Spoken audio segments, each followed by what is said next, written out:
The divorce papers arrived with a post-it note. Sign these by Friday. The penthouse is already sold. My husband of 28 years didn't even use full sentences anymore. I stared at the keys to our Miami Beach house still in my hand.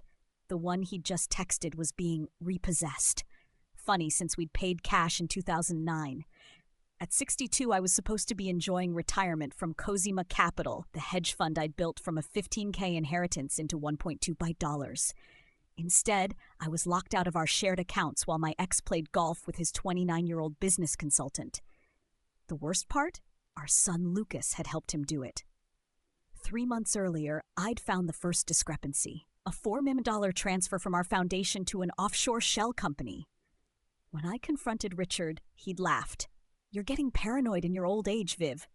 That's when I started sleeping with my phone recording. The drawer under my lingerie held the evidence now. Bank statements, GPS logs showing Richard at our Bahamas villa with her during investor summits, even photos of Lucas driving a Ferrari registered to one of our dummy corporations, all labeled Project Phoenix in Richard's handwriting. My old Stanford roommate, Eleanor, picked up on the first ring. Took you long enough. She sighed when I played the recording of Richard admitting he'd diluted my shares.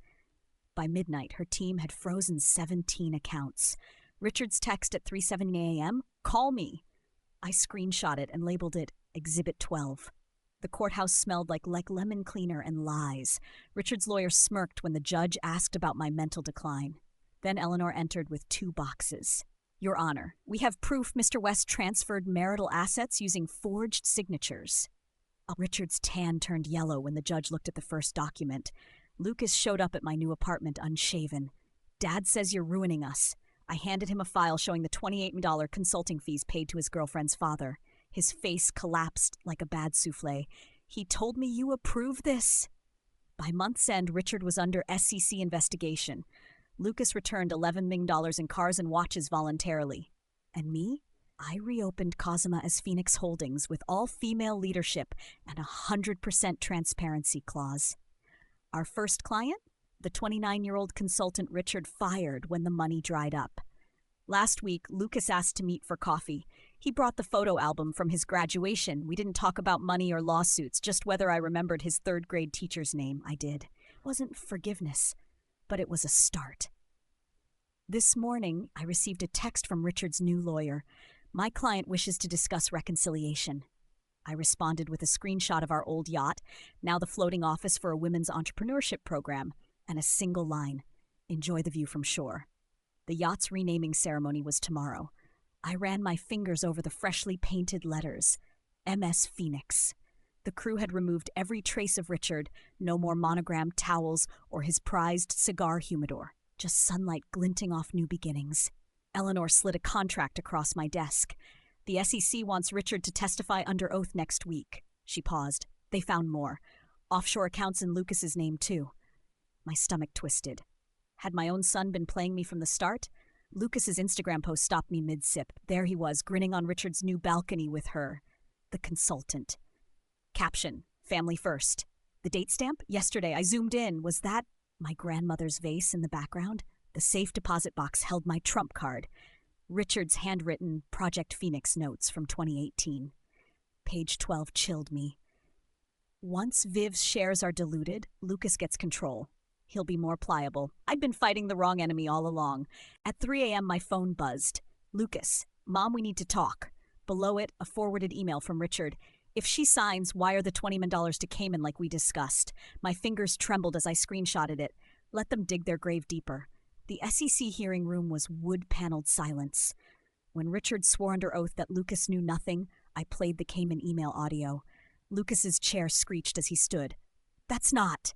The judge's gavel cracked like thunder. 6 weeks later, the Miami Herald headline blared, Hedge Fund Scion cooperating with feds. The photo showed Lucas walking into court, alone. No Richard, no consultant, just my boy, shoulders hunched against the rain. He came to the yacht at dawn. I thought he loved me, Lucas whispered, staring at his ruined Guccis. The same shoes he'd flaunted while I ate canned soup in that rented apartment. I handed him a life vest. Time to learn how to swim. Richard's sentencing was today. I wore the pearls he'd given me for our 25th anniversary. The prosecutor read my victim statement aloud. True wealth isn't measured in accounts, but in who stands with you when the numbers fade. As the marshals led Richard away, he turned. Not to me, to Lucas. Our son kept his eyes on the MS Phoenix model I'd placed on the gallery railing, the one with the tiny plaque, rebuilt from the ashes stronger. Lucas works in the ship's galley now, peeling potatoes with the crew. Last night I heard him laughing with our chef over burnt creme brulee. The sound was sweeter than any dividend check. Eleanor forwarded an email today. Richard wants to discuss Lucas's inheritance. I hit reply with one hand, the other resting on the yacht's helm. Wind changes fast in the Bahamas. Best stay ashore. The consultant tried adding me on LinkedIn yesterday. I declined and donated $20,000 to her father's competitor instead. Karma sails smoother with the wind at your back. This morning I found Lucas studying our old family albums. He'd circled every photo of us at sea. Remember when you taught me to read clouds? He asked, the first real question he'd posed in years. As MS Phoenix cuts through the dawn waves, I adjust our course slightly north toward deeper waters, better fishing. Lucas joins me at the wheel, handing me coffee, too sweet, just how I like it. Neither of us mentions the mainland shrinking behind us. Some ruins are meant to stay buried at sea.